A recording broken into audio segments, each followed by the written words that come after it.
and our neighbors. It actually is the leading cause of death, including the next 7 causes of leading death combined. And so the need is so great. It's only been compounded by COVID-19. And right when the pandemic started, a year ago, the AHA invested $2.5 million into a rapid research fund to really look at the correlation between heart disease and stroke and COVID-19. And what we have found is that 40% of those hospitalized with COVID-19 have heart disease or stroke to survivors. And we've even seen that people who do not have these pre-existing conditions are coming out of COVID-19 with heart disease and stroke. And so the need really has been compounded in the past year. And so a few ways that you can be involved and support our mission. The first is the North Shore Heart Walk. That's going to be happening this year on May 8th. If you know anything about the walk, it's previously been held at Fontainebleau State Park, but we're really excited to announce that this year it's going to be held in downtown Covington for the first time. That's May 8th from 8 a.m. till noon. We have, yes, thank you, Mayor Mark.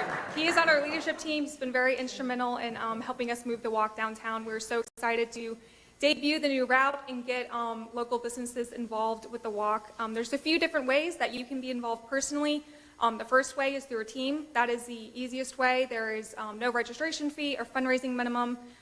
You can sign up personally, or you can get your company and organization involved through corporate teams. We definitely encourage that. I know for myself, a lot of my life has been virtual right now, and this is a really great way to get your employees engaged and together.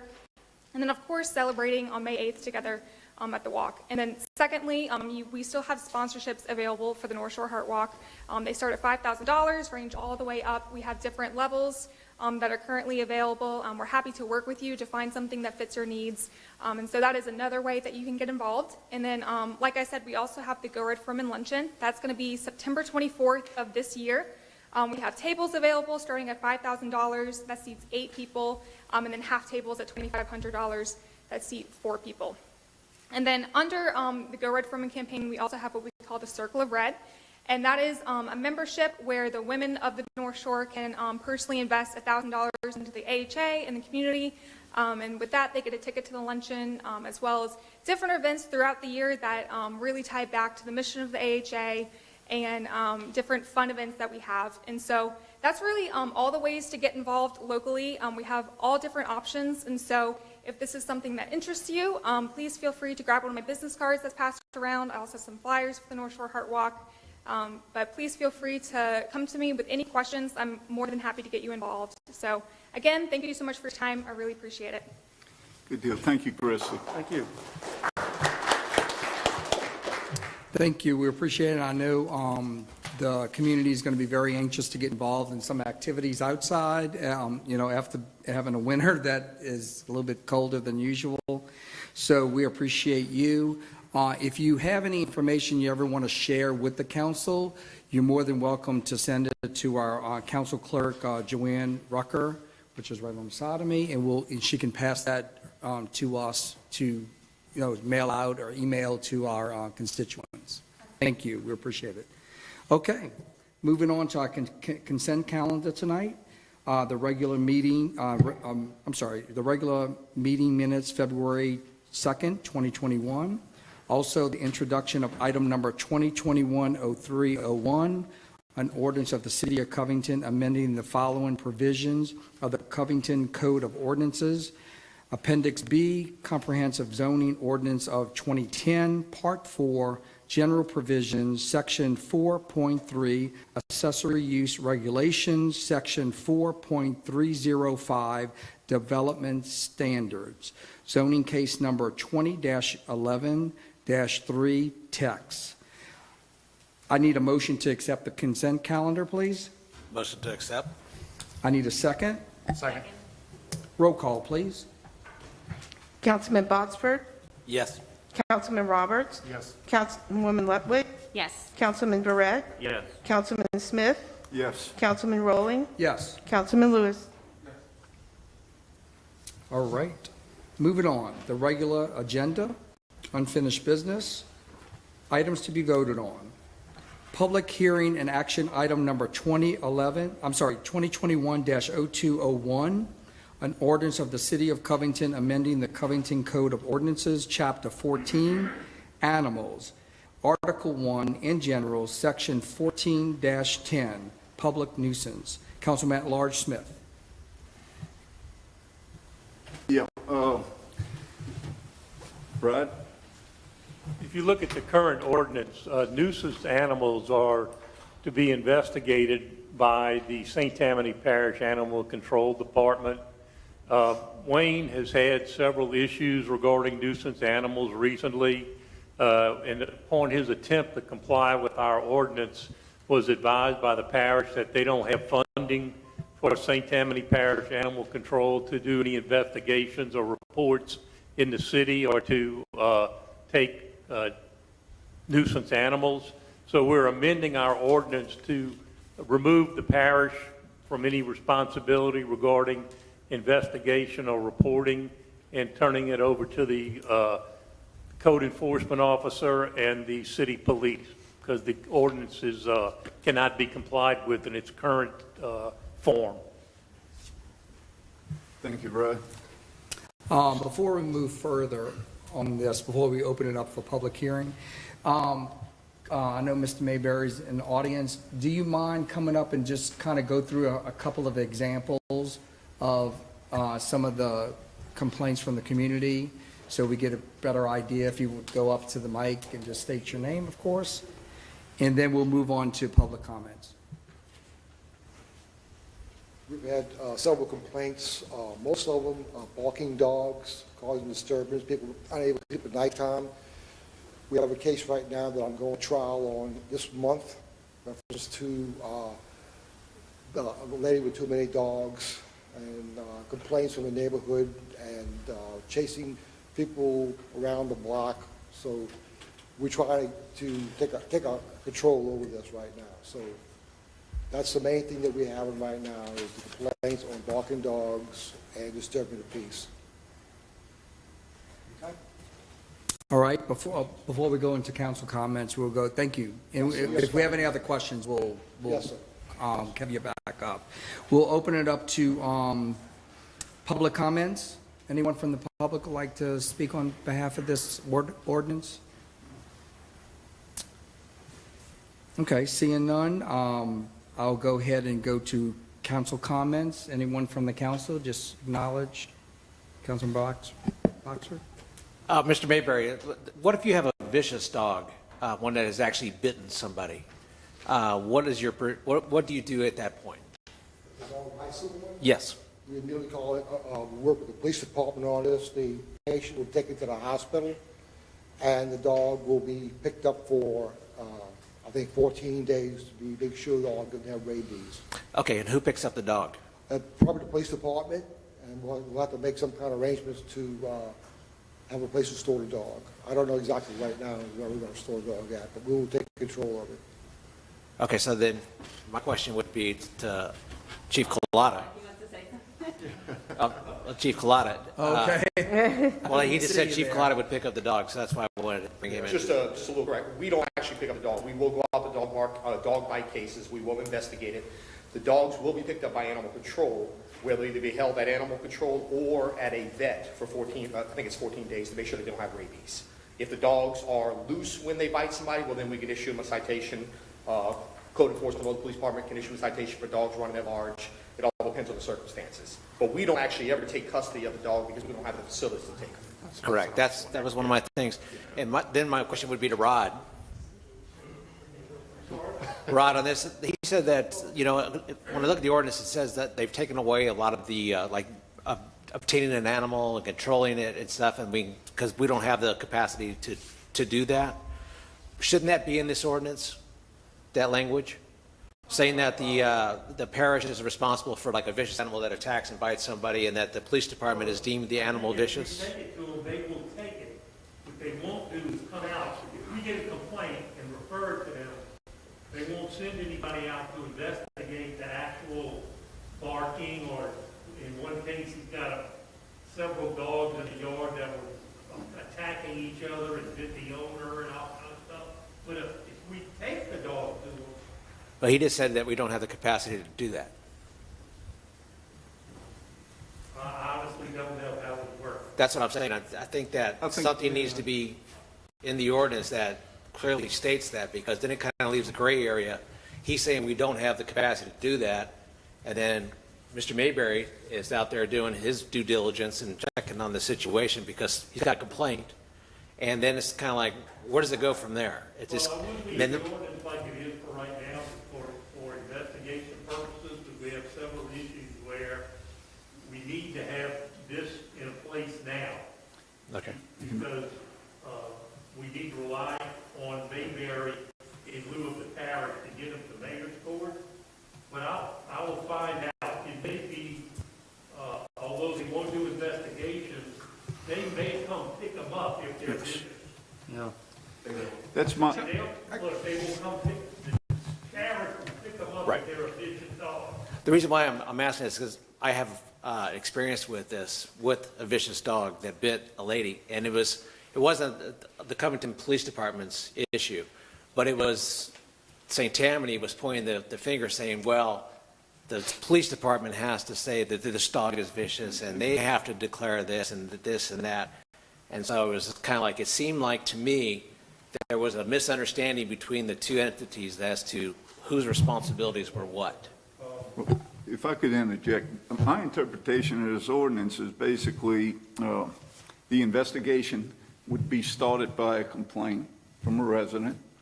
The investigation would be done by Code Officer Mayberry and/or the Covington Police Department. If they can justify that, yes, this is a nuisance and this is a health hazard, et cetera, at that point, I believe my interpretation says St. Tammany Animal Control will then receive the authorization that, yes, it is a nuisance and it's something that you guys got to handle. There's an entirely other section of the ordinance regarding vicious animals. This is not that section. Okay. This is nuisance animals. I apologize, I don't know the exact details of it, but there is a vicious animal section that's not before you that covers exactly what you're talking about. Okay, that's what I was asking. 'Cause I said like attacking people and things like that kind of seemed like it There's a was, section of vicious animals. okay. And the police do declare them vicious, and then the parish will come get them. Okay. I just wanted some clarification of it too.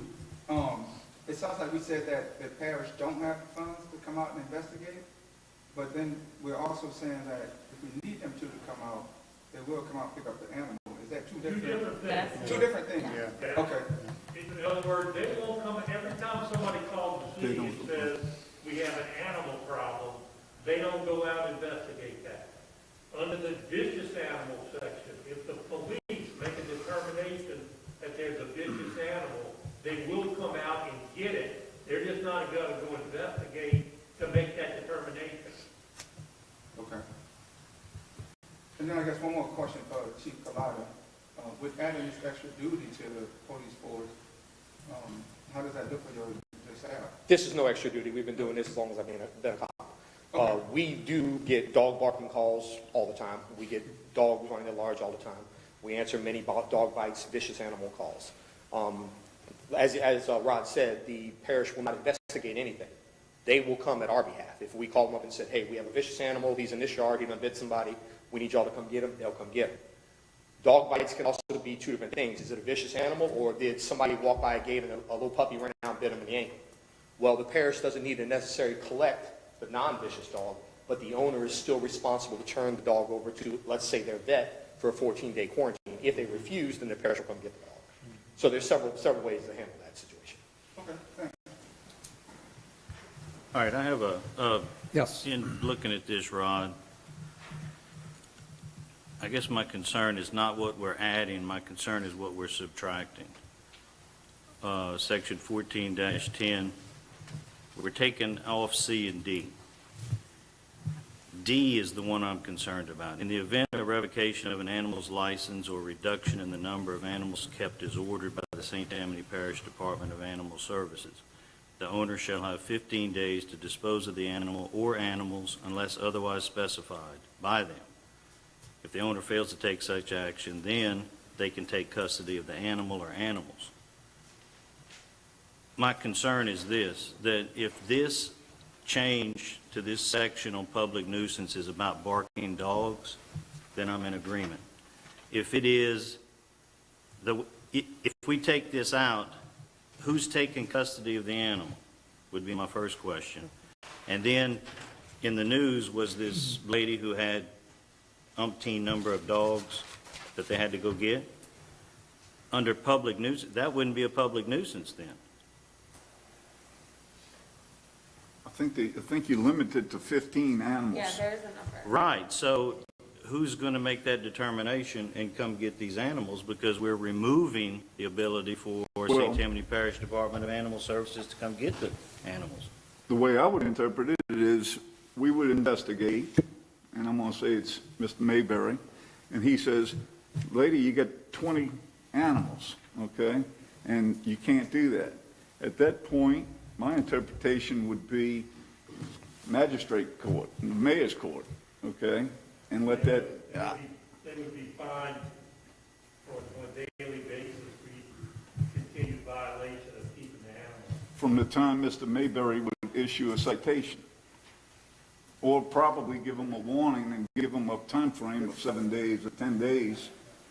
And if you don't comply, then you get a citation and you got to go to the mayor's court. Yeah, once it's brought up, it would have 15 days before a citation could be delivered. So they have to be aware of the problem, let everyone know that they're aware of the problem, and then 15 days later, a citation. Because they have that 2-week grace period to fix their own issue. That's what this reads as. So, going back, I'm going to do two separate things to keep it simple in my mind. One is, this, it can be represented from the city administration and the city attorney that this is not dealing with when for example, a pit bull attack. No. That is a separate, and under those circumstances, when the police go out and they report a dangerous animal, we're not doing anything to prevent St. Tammany Parish Department of Animal Services to come get that animal, right? And this would not impact that. Okay, because that was my number one concern. And the second part is the reduction in the number of animals. The way I read Section D is that they can come take custody of those animals. What we are changing is that they can go litigate in mayor's court instead of somebody taking possession of those animals. They would be fined until they get rid of them.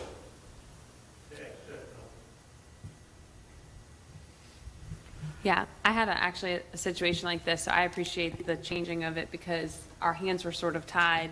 The owner or the neighbor felt bad that she didn't want animal services to just come and take all the woman's cats without really notice. So this way kind of gives a little bit, she wanted it handled, but she didn't want them necessarily all the cats removed without, you know. Now, this idea that the city of Covington's been advised that they no longer have the resources to do this, I thought they had a new animal, they were touting in their press release that they have a new director and they got new funding and they're doing a great job. Has someone at the parish told us that they're not going to any longer do their job? That's necessitating the need for this? They say they don't have resources. I called for animal control immediately. When they arrived on the scene, we walked up and told the gentleman who worked for them that we don't have the right to take these dogs, we don't have the right to write a citation, and I can't do this, we have no money, and we're unable to receive any type of action from the animal society. So we had to go ahead and handle the case, the police department, myself handled that case, and we go on trial. But then the state has told me they cannot afford to help us, and they're not going to help us. So. It just seems to me, and I'm probably going to vote for this, but I think that there should have been some further communication versus somebody who comes out who's a public employee from the parish and says, hey, man, I ain't got time for this, we ain't got the money for it. It just seems to me that that should have been communicated between the city administration and parish government to flush out, because part of the reason I'm being asked to vote for it is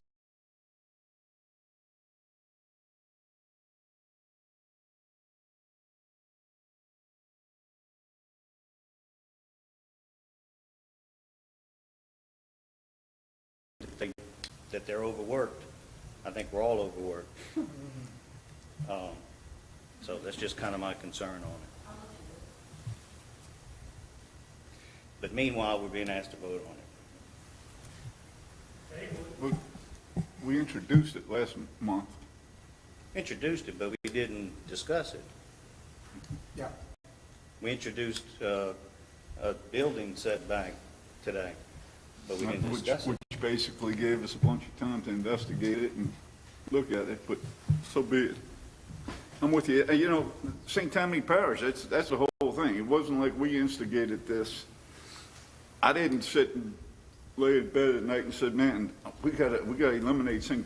Tammany Parish animal control. They came to the city. And, Well, but did they? That is the question. well, Mayor, And I think that I think you're gonna take a look at it. I mean, to me, this is based upon speculation that the parish has told the city that they can no longer investigate public nuisance complaints. If that's the case, I'm all for it. But I don't have any indication that that's the case.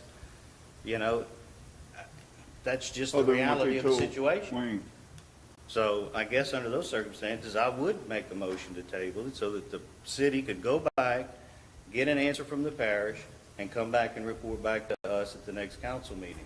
If that's the case, I wholeheartedly endorse it as long as it does not impact the removal of vicious animals within city limits. And I don't think that's an unreasonable request to ask. Is the parish telling this city that they are no longer capable of handling nuisance complaints? Unless that question can be answered, I can't vote for it. So I move to table it. Okay, any other comments before we vote on the tabling of this ordinance? Because we do have a motion on the floor. Any other comments though before? Okay. Rod, I guess, I'd second it. One second, please. Before we do that, do I need to close the public hearing first? The motion to table takes precedence over anything. Just want to be clear on that. Thank you. Sure. Okay, so we do have a motion by Councilman Verrett to table this ordinance, and then we have a second by Councilman Boxford. And I guess we need a roll call, please. Councilman Roberts? Yes. Councilwoman Ludwig? Yes. Councilman Barrett? Yes. Councilman Smith? Yes. Councilman Rowling? Yes. Councilman Lewis? Yes. Councilman Botsford? Yes. Thank you, and I'm glad we did have a good discussion on this, and I think the decision has been made. Thank you. Okay, to table. Next on the agenda, we have new business, items to be removed from the consent calendar. We have none. Items to be voted on. I'm sorry about my mic here, guys, sorry. Resolution number 2021-03, a resolution of the City of Covington Council confirming the mayoral appointment of Michael Huntley to the Covington Historic District Commission, CHDC, for a term of 4 years. Mayor. I think as many of us know, Michael is a very active person in our community, has been for a number of years, and he does fulfill the role of architect, which is required on our Historic District Commission. So I would ask that you guys appoint Michael to the CDAC. We thank you.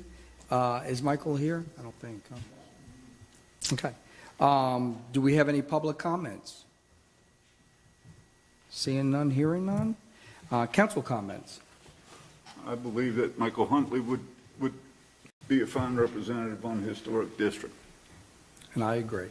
Anything else? Yes, let me just say Councilman that it doesn't hurt that he's a constituent of District E, but he's also a very good community activist, does a lot on the CBA, and successful business, and always involved. So, great appointment. Yes, I will second. He's very diligent in his research. I wish he was here tonight. Thank you. Okay, anything else from the council? All righty. I need a motion to adopt, please. So moved. Second? Second. Roll call, please. Councilwoman Ludwig, Yes. Councilman Barrett, Yes. Councilman Smith, Yes. Councilman Rowling, Yes. Councilman Lewis, Councilman Botsford, Yes. Councilman Roberts. Yes. Thank you. Moving on. Resolution number 2021-04, a resolution of the Covington City Council confirming the memorial reappointment of Lisa Condrey Ward to the Covington Historic District Commission, CHDC, for an additional term of 4 years. Mayor?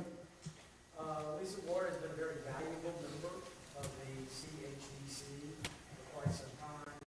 I think we all know her passion for history and particularly historical architecture, and she's a very important business person as the owner of Southern Hotel, so her heart is in downtown Covington.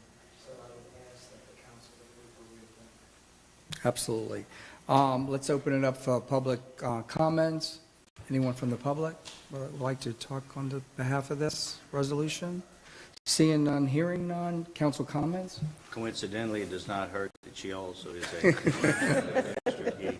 Again, it's little redundant. It sounds like that you're a knight tonight.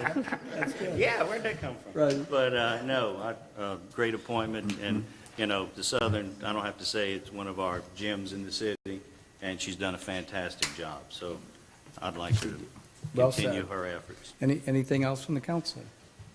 You said she's the owner of the gym. What's your hotel? Oh, Southern Hotel. All right. Did we cover everyone? Okay. I need a motion to adopt, please. So moved. Second? Roll call, please.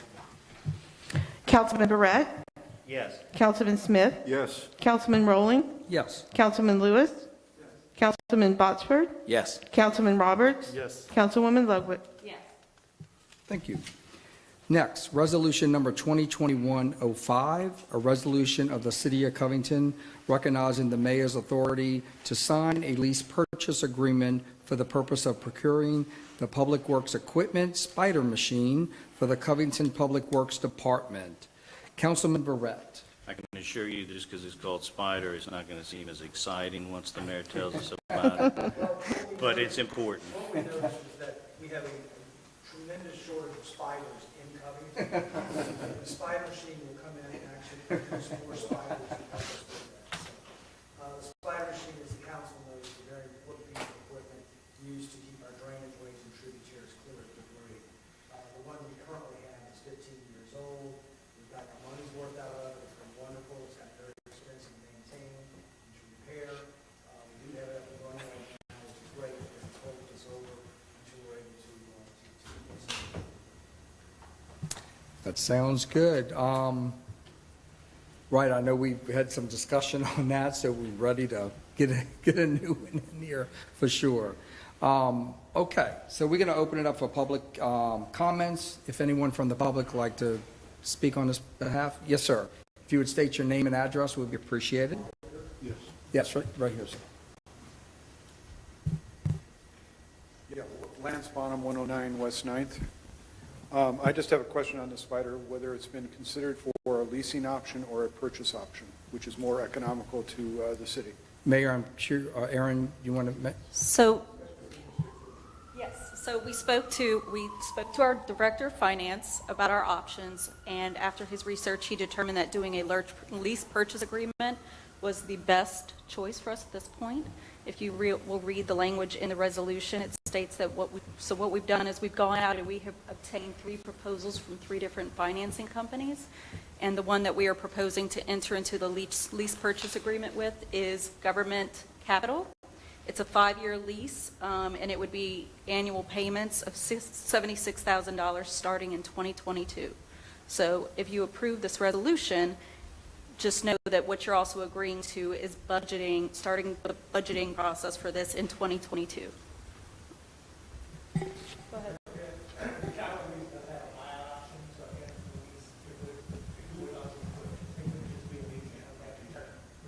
Yeah. I think you.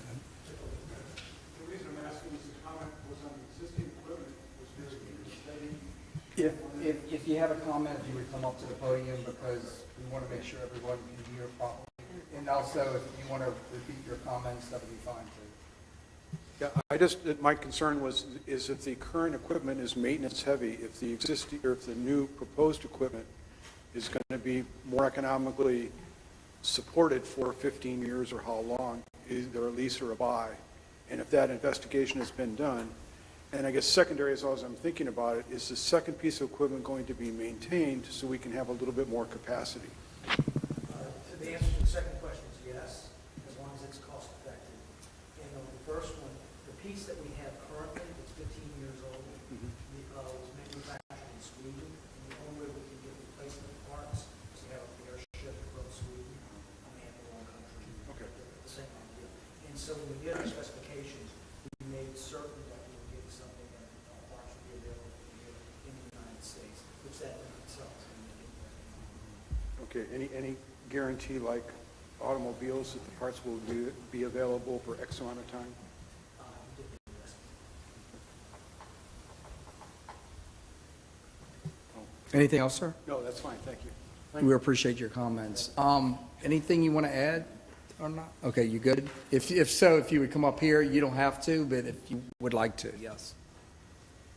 Thank you. I just wanted to repeat what I was stating to the gentleman, that to answer the question of the lease, are we going to own the piece of equipment at the end of the term of the lease? The answer to that question is yes, we would own it. We wouldn't just be leasing it and at the end of the lease have to return the equipment back. We would own it at the end of the lease. So I just want to make that clear. We appreciate that. Any council comments?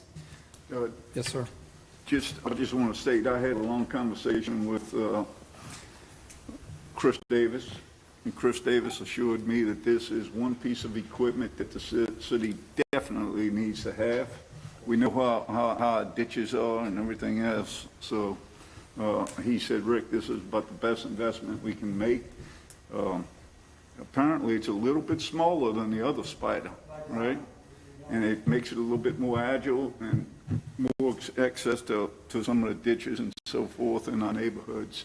So I think it's a necessity, and the lease purchase, I think, is the way to go also. So Chris did say that no, it won't start off in District E. It's gonna. It never does.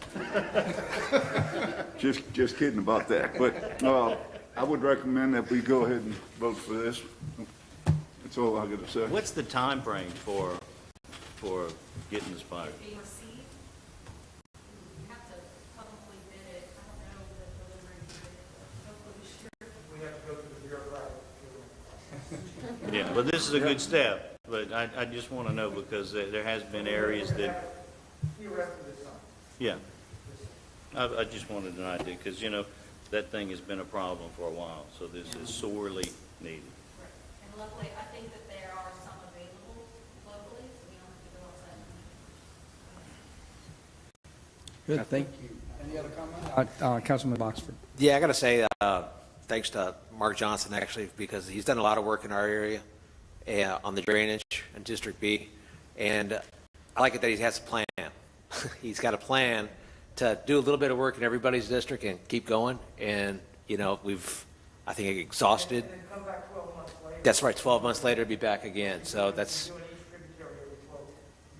You do Covington Point, you do Savannah, you do an area, and then that following year, that same month, you go back and do it again. We seem to have a little bit of a problem with some of our tributaries, where if you let them go for 5 years, you let them go for 7 years, that little sapling is all of a sudden 7 years old, and it's just a big problem. And it's also bad for the spider machine yes. to be reused and then be put cast aside for 2 months and then go try to crank it up again. It's actually better for us to use regularly. Thank you. Councilman Lewis, you had something? Yeah, I just had a few questions. I know we're doing a lease purchase, and it seems like the other Spider's giving us some issues. Under that lease, does it have any type of like warranty or repair within it? Covered? So, as I said, we're going to bid that out, so what we're going to do is specify what we require. But Okay. yeah, I'm sure they all come with some sort of warranty. I just don't have the specifics on that right now. And is it the same manufacturer as the one that we already have? No. And Okay. the problem we're having with the one now, it's 15 years old. we weren't necessarily having this kind of maintenance problem the first 5, 7, 8 years.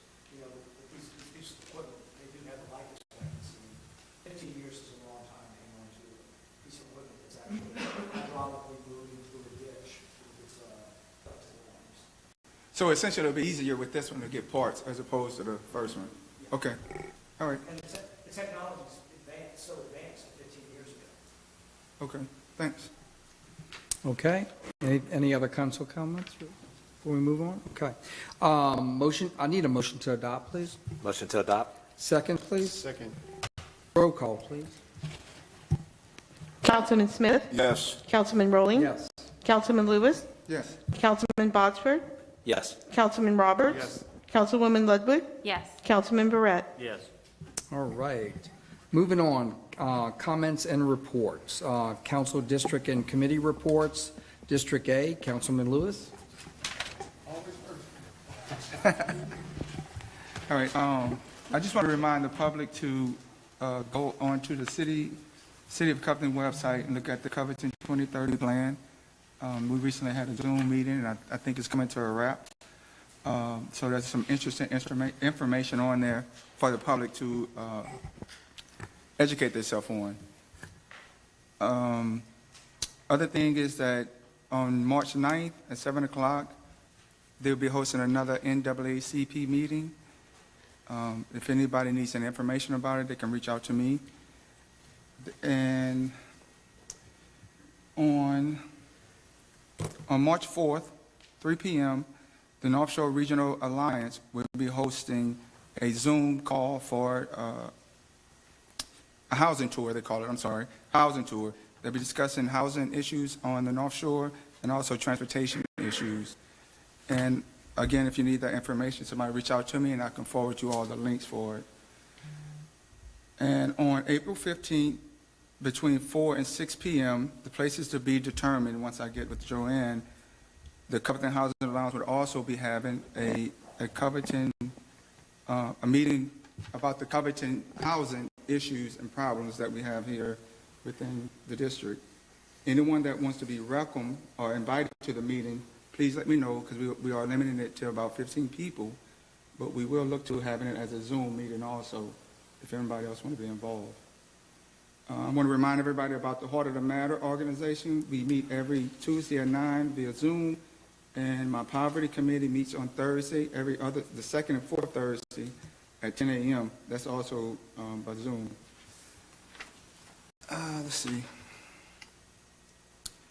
I reached out to Mr. Jordan Johnson, who's been appointed onto the St. Tammany Parish School Board Diversity, let me make sure I get this right, Diversity, Equity, and Inclusion Committee.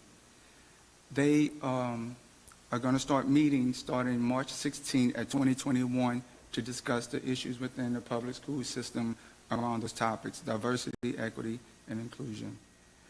And again, if you need any information about that, you can reach out to Jordan Johnson at 318@gmail.com. And only other thing is remind everybody about Juneteenth coming up. Looking for volunteers and participants. That's it. Thank you. Moving on to District B, Councilman Boxford. Okay, I had one question for Peter. The Juneteenth, what day are y'all are we gonna do that on? It's always held on the 19th. 19th? This year, I was asked by a lady by the name of Miss Melba in Chicago. She wants to know if we would do it as a two-day event so she can bring her school and dance team down to participate. So we are looking to do it as the 18th and the 19th. Okay, thank you. Mm-hmm. I have the update from our food bank. They had 1,368 households received assistance. It's up 13%. 1,531 food boxes distributed, again another 17%. It's just always on a steady incline. They can use all the help they can get. Most needed items are like tomato sauce, canned peas, mac and cheese, cereal, and peanut butter. Also, what really helps too is the brand new resale shop that they have over here. It's really quite nice. They've redone everything in there, so if you ever get a chance to stop on by, it's actually pretty impressive. It's very, very nice inside there. So I would encourage everybody to go there. My other thing is shop local. We have some really good businesses here in Covington and some new ones that opened up that we'll be having some ribbon cuttings for. Bell's Back Nutrition. And that's about it for District B. Thank you, sir. Okay, moving on to District C. Yes. Councilman Roberts. Thank you. District C is doing well. I just want to acknowledge that the mayor did post on social media that there was some work coming, and I know it's always created a stir when people see dates and stuff. So we know things are coming. We know that dates are always a gray area because we all know what construction looks like, but just excited to see some things starting to happen around District C and things starting to come back to normal. Mayor, in your comments, can you talk about the controlled power outages that CLECO we all experienced, obviously, and how we were not responsible for that in some sense? I know that some of it was, I think, misunderstood that we were controlling, or CLECO was controlling what power outages were taking place when it's not a CLECO incident, and the mayor can elaborate on that. And then I don't get to do this publicly because I don't get to see him, but Mr. Mayberry, thank you for everything you do. Code enforcement is a thankless job, man. So I think that you're here, and thank you for everything you do for the city. It's an amazing job. So thank you. Yes, sir. And that's it for District C. Ditto on that, by the way. Appreciate you mentioning that. Okay, moving on to District D. Councilwoman Ludwig. Yeah, so I'm happy to report St. Tammany Parish Hospital in my district, we are thankfully down to 15 patients in COVID care at the hospital. So that's tremendously down. Hopefully we'll continue to not have a Mardi Gras spike, but so far so good. I asked Melissa, the Director of Communications, if she had anything she wanted me specifically to reiterate, and she just wanted to encourage everyone to get their vaccine as soon as they're eligible, and she wanted me to say that the vaccines are our only way out of this pandemic, so please do so as soon as you can.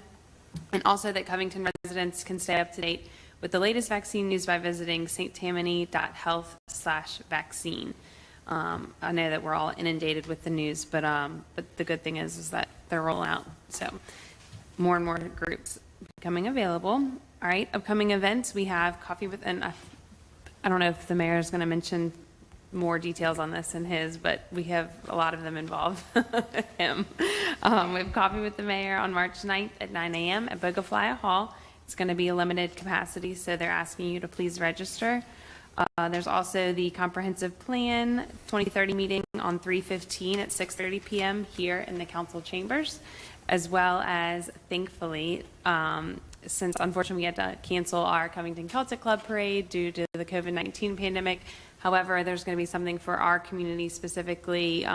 For Unplugged, their rain date was rescheduled for actual St. Patrick's Day which falls on a Wednesday, March 17th at Bogafly Park. They're playing from 5:30 to 8. Please note the time change. Instead of the typical Rock and Rail, it used to be right at 5.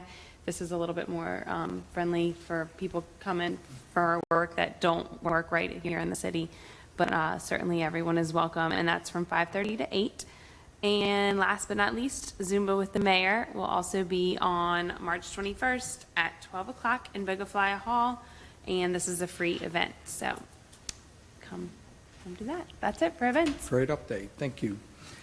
District E, Councilman Barrett. With the governor's revised stage, some of our bars will be opened and more capacity for our restaurants. I've had a number of conversations with some local business owners. They desperately need help. And so as long as you're comfortable going out, as long as you wear your mask, please go out and help these people because they really need it. Thank you. Thank you, sir. Okay, moving on to Councilman at Large Smith. A lot of everything I'd like to speak about has been spoken. So, I just want to again thank Miss Christy Atkinson from the Heart Association. I think it would be pretty cool if maybe the council got together as a group and joined this walk. You can organize. Chief Collada, thank you for addressing an issue I had earlier this week. Lieutenant Blacha was very quick on her response. And again, Our Public Works Department does a fantastic job with what resources they have, you know. It seems like sometimes we take one step forward and two steps back. You know, so infrastructure and everything else, all of it takes money. But they do a really good job. And so again, I'll say this, support our local businesses. I mean, it's important. Thank you for bringing that up. Phase 3 in the state now, good deal. That's all I have. Thank you, sir. Okay, a couple of things I have tonight. Let's see. If you're familiar, when I started on the council in 2011, and I owned my own business in 2011, I started the Covington Business Workshop Series, and there was an opportunity to get the business community involved, getting some speakers lined up to help their business thrive in the city. So, you know, with COVID, obviously, that didn't happen last year, but I talked to Amy Fauché several weeks ago. She's always been very supportive on that and helping me through organizing that. So we're looking to start up that series again. We've already had 8 over the years. So we're looking to organize one in the next several months. So hopefully next month I'll have a date on that and what the topic's going to be. So I think we can have a really good support from our business community because they always get something out of it. And again, it's a plus for the city too to support our local businesses and they can learn new things. So I'm working on that. Also, just a reminder on the paper shredding day. I know I reminded everybody last month, but it's really getting close now, April 24th. So you want to make sure that you put that on your calendar. That's going to be, if I'm not mistaken, and it doesn't say on here, I think it's in the parking lot of City Hall. Aaron, do you know anything about that? Okay, because Keep Covington Beautiful is the one that's hosting it. I'm looking at the flyer. That's where it was last year, or the year. I don't know if it was last year or the year before. But anyway, I'll verify that for the April meeting. But just put it on your calendar. A lot of people take advantage of that. It's a great event. It's very easy. Just bring your stuff and it just takes care of it. Also, I got a sneak peek on the calendar for April on events in the city, and there's a lot that's going to happen. So hopefully with the restrictions being lifted a little bit, and we don't know what April is going to, April 1st is going to look like, so maybe it's going to be even more. So I think it's really exciting that, Covington has a lot to offer our community, and there's a lot of involvement, a lot of volunteers, so I know people are going to be really anxious to get out and enjoy the spring weather, and the calendar really is full. So check it out on Covington, covla.com, and you'll see all the nice things that are going to happen. I totally agree what Councilman Smith said about buying local and supporting local. They need us now. So again, keep that in mind when you do your shopping. So that being said, let's move on to Mayor Mark.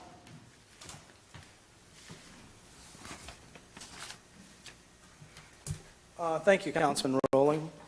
I'll start off with addressing the concern that it wasn't really a concern, but just kind of an edification of the rolling blackout that we experienced a few weeks ago. What we came to learn that I don't think any one of us had ever heard of previously is that an organization exists called the Mid-Continent Independent System Operator. And this is a group that brokers or moves around they're the power broker or the power grid of the middle United States all the way up through Canada. When one area needs additional energy, they have the authority to take it from another area. And that's what we experienced. And they took it from River Forest, Oak Alley, Savannas. I mean, they just took one little section of our city. They took a section of Abita Springs. They took a section of Slidell, and they redirected it during the winter event to those areas that were needed power. One of the takeaways that I got from this experience is that it takes more energy, more electricity to heat a home than it does to air condition a home. And so during this winter event, we had areas that did not have enough power to heat the homes that were there. Not us, so per se, but to the west of us. So it really isn't hard for us to say, well, I've got electricity, I'm going to give it up for an hour or 2 hours to give it to somebody in another area that hasn't had electricity in 24 hours, and it's 8 degrees outside. That's easy. But you got to tell us. Just give us a heads up that you're going to take the electricity. And I forget who it was, that she was frying fish when the electricity went out. Well, there's no recovering from that. And so, you know, and it was, you know, fortunately it wasn't a Lenten Friday. So we hope in the future, and they came back a day or two later, and they said, hey, look, we might have to do this again. Can everybody, during these peak hours between 5 o'clock and 10 p.m., reduce your energy consumption so that we won't have to shut down the grid? Hopefully in the future, and to your point, CLECO did not know. CLECO's local representative, that we all know who he is, lives in River Forest, was driving from substation to substation trying to figure out why the electricity was out. And this was CLECO. And so in the future, we hope that they will give us a warning, let us know to dial back our thermostats, and we're happy to contribute or help, because next time it may be, we may be the ones that need it. So I hope that kind of clears that up.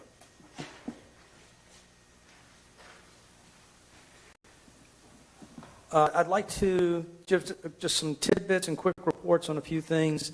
The subsurface drainage and sewer line repairs on Lockwood, adjacent to the tap room, are going very well. And I'm not recommending that you go out there and stand over and look at it, but it is very interesting. I like to stop by. It's particularly interesting to see the old brick wall that goes down past the sidewalk down and disappears into the dirt. They tell me that was they used to make the subsurface drainage out of bricks. I kind of think that the way that's built, that was actually the bulkhead for the old wooden sidewalks kind of thing. Sewer point repairs on Lurleen Drive have begun.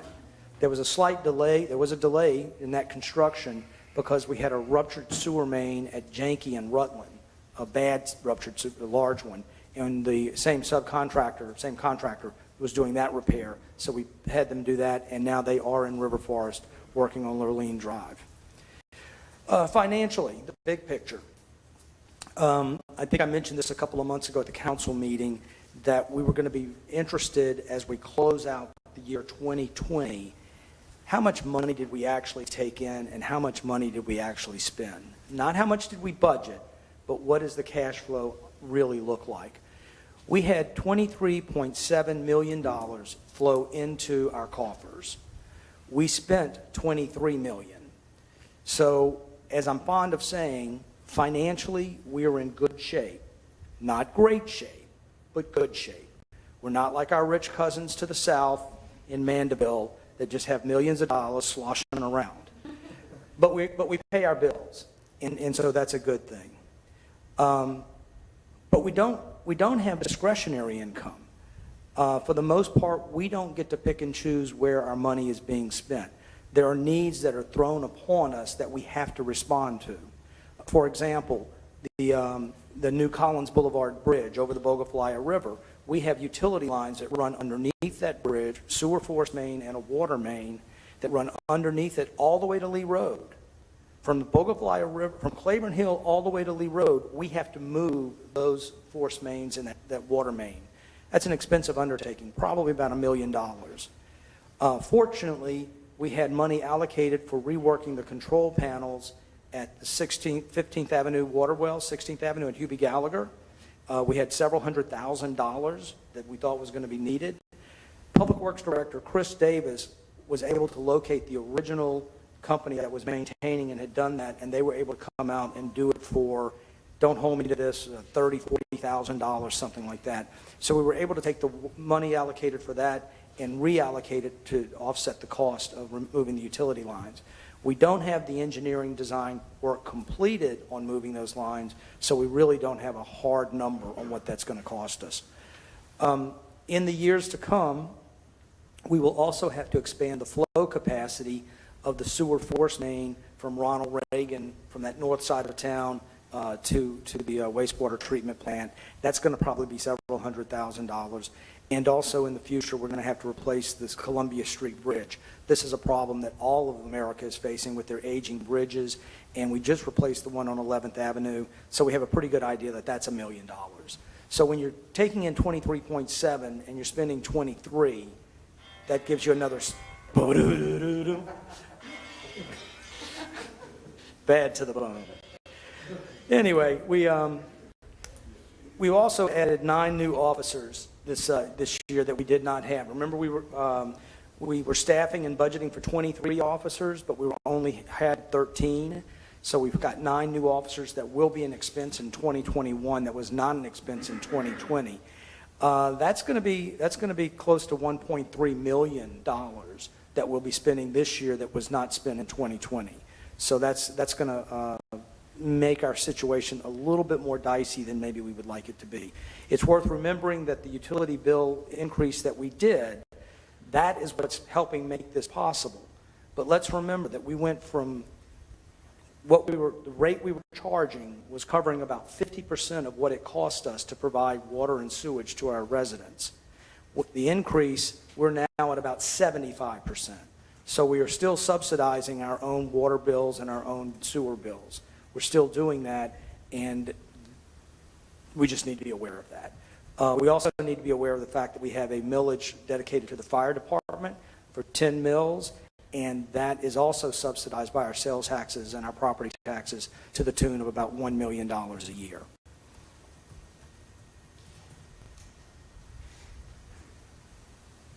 And it should also be pointed out that our employees, in many instances, are still not being paid the going rate for what the type of work they do.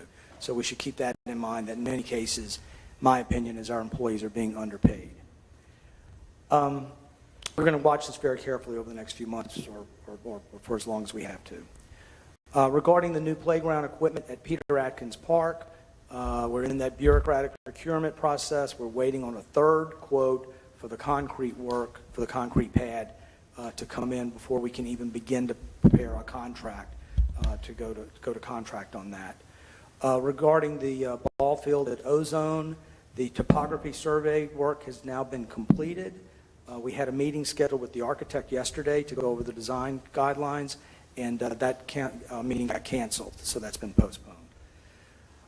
The notice to proceed for the repair and replacement of hazardous sidewalks budgeted by the council for this year will go into effect on this Monday, March 8th. So hopefully this spring we'll see a lot of those sidewalks being repaired and replaced. As of today, a new newsletter has gone out in the available all around town in the little green news boxes that say #CubLaw. They are free, and I would suggest to our residents that it's a great way to keep up with what's going on in Covington. They're available at City Hall, at Braswell's, Downtown Drugs, Tree of Hope Pheasant, Hope to move the one from the iStop over to Mike's, Acuista Pace's Grocery, St. John's Coffee House, Abita Roasting, and the Covington Trailhead. And when you get to that inside back page, you've got a nice calendar that sums up the events, so it works as a nice reference. I'd like to thank our Public Information Administrator, Kara Craighead. Kara does a wonderful job working with me, putting that newsletter together. I'd also like to thank Amy Fauché and Bridget Hattie of the Cultural Arts and Events Department. They help out with that. And also community volunteer Tammy Hendry Smith, who volunteers her time to help put that together. It's a great way to keep up with what's going on around Covington.